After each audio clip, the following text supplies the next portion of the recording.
First thing, you come over that last sand dune basically, which are all bitumen now, the sand dunes, which is good. But you come over it on your right from our direction, and the racetrack, and you think, finally we've made it.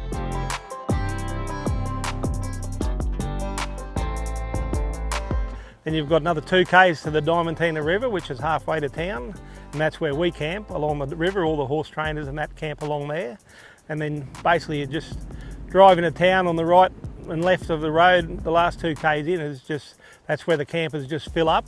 All the caravans, they camp under trees, they camp along the river, but it just fills up basically. And then you're basically in town, and it takes you 2 seconds to do a lap of the town. It's not big, and then the airport gets busier and busier, and it's just, it's a sight to see.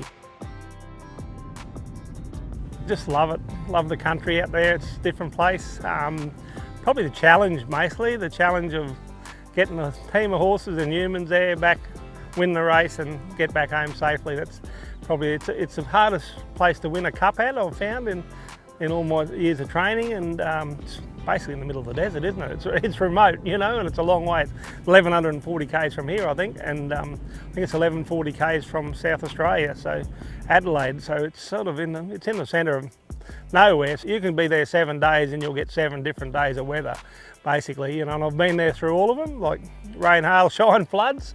So it's been challenging. Definitely.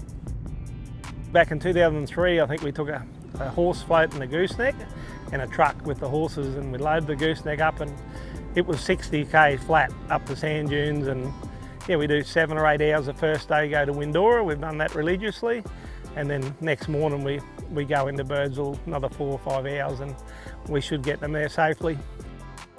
You really need that older seasoned horse, I think, to take to Birdsville.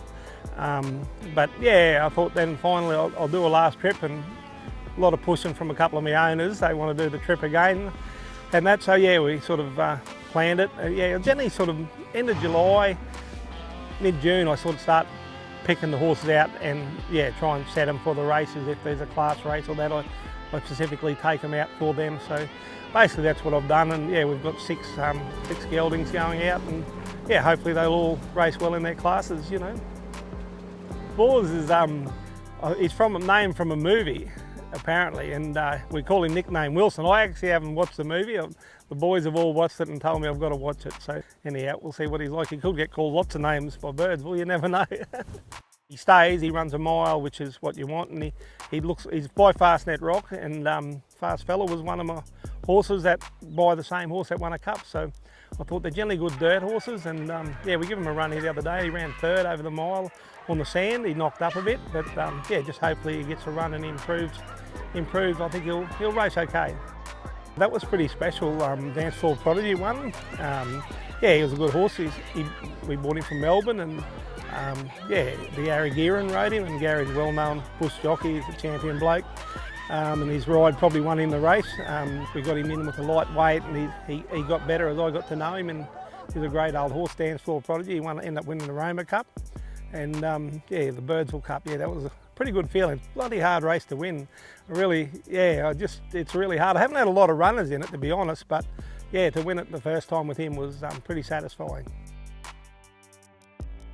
Took me everywhere, Harvey Ladd, all over the state and through good races, and he won there. He won a Class 6. Tony Lane, my brother-in-law, he rode him most of the time, and and then eventually he won the Doomben Listed Stakes on 2 occasions. And nowadays it's just a lot harder to get a horse to go through those classes, I find.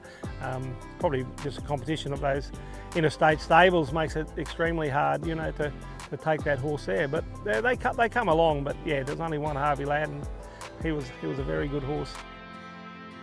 Well, Sandy's been my partner nearly 14 years, 14 years. We've took her to 2012, the Birdsville Cup. She came the first time, and she hadn't had the best of health. I broke her back. She tells everyone I broke it, but look, seriously, I didn't. But she's got to keep me going, and I think that's why I've kept going so long. But hard times there for a bit, but together we pulled through, and he's a real decent guy, Like, I don't know, I'd probably be lost without him.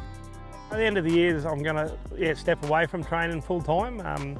in being a public trainer. It's just you know, a lot of family reasons and that, but it just probably yeah, a lot of lack of staff, and Racing Queensland in the country just lacking that bit of drive forward incentive to do it. I think the prize money has stayed at a level for a long time now, and yeah, it costs just as much to feed a horse and costs more for us bush trainers to travel than what it does. You know, like if you start a horse at Eagle Farm, you can walk over the road and run 10th and get $1,000. You know, we can drive 1,000 k's and get nothing for the day out. You know, it's just yeah, one of them decisions. But the other decision is family. I've got a farm to look after.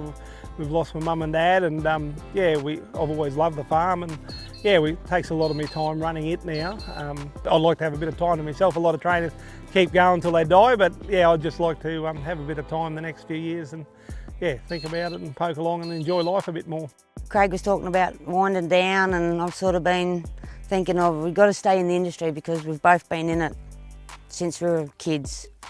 So I thought, well, I'm going to start breeding and getting some yearlings and doing the sales sides of things where you're still involved and in touch. Just a new chapter of our lives is about to unfold ahead of us. We've always had a few foals along the way, but kept them and raced them obviously, but now we're breeding to sell and try and do a turnover and have a bit of fun on the way. We might not make much money out of them, but it's the fun side of it. I've had a lot of staff and a lot of good jockeys ridden for me, and I've got my daughter's very keen on the race horses. She loves strapping and helping out when she can, but she's just had my first grandchild, so that'll be good. We're taking her to Birdsville, so that could be very challenging.